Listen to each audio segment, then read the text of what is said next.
2026 தமிழ்நாடு சட்டமன்ற தேர்தலில் தமிழக வெற்றி கழகம் இத்தனை பர்சன்ட் ஓடு எடுப்பாங்க, அத்தனை பர்சன்ட் ஓடு எடுப்பாங்கன்னு சொல்லி ஒவ்வொரு கருத்து கணிப்பும் ஒவ்வொரு விதமான பர்சன்டேஜ் சொல்லிட்டு இருக்கும்போது தமிழக வெற்றி கழகம் பாஜக கொண்டெல்லாம் சேரலங்க.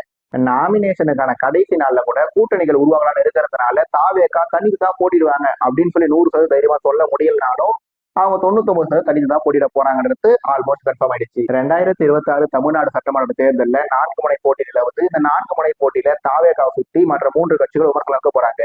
ஆனா ஏகே அஜித்குமார் ரசிகர்கள், எஸ்கே சிவகார்த்திகேயன் ரசிகர்கள், ஆர்கே ரஜினிகாந்த் ரசிகர்கள் அப்படின்னு சொல்லி ஒரு பக்கம் 3 கட்சிகள், இன்னொரு பக்கம் 3 நடிகர்களோட ரசிகர்கள் சொல்லி திரு விஜய் அவர்களை சுற்றி 6 முனை தாக்குதல் ரொம்ப ரொம்ப ஆக்ரோஷமா இருக்குதா போகுது. கண்ணுக்கு தெரிஞ்சு 6 முனை தாக்குதல், கண்ணுக்கு தெரியாம 100 முனை தாக்குதல்னு இந்த பல்வேறு வகையான தாக்குதல்களை தாண்டி திரு விஜய் அவர்கள் இந்த 2026 சட்டமன்ற தேர்தலில் சாதிக்க போறாரா இல்ல சறுக்க போறாரா அப்படின்றத ஒரு திருந்து பார்ப்போம்.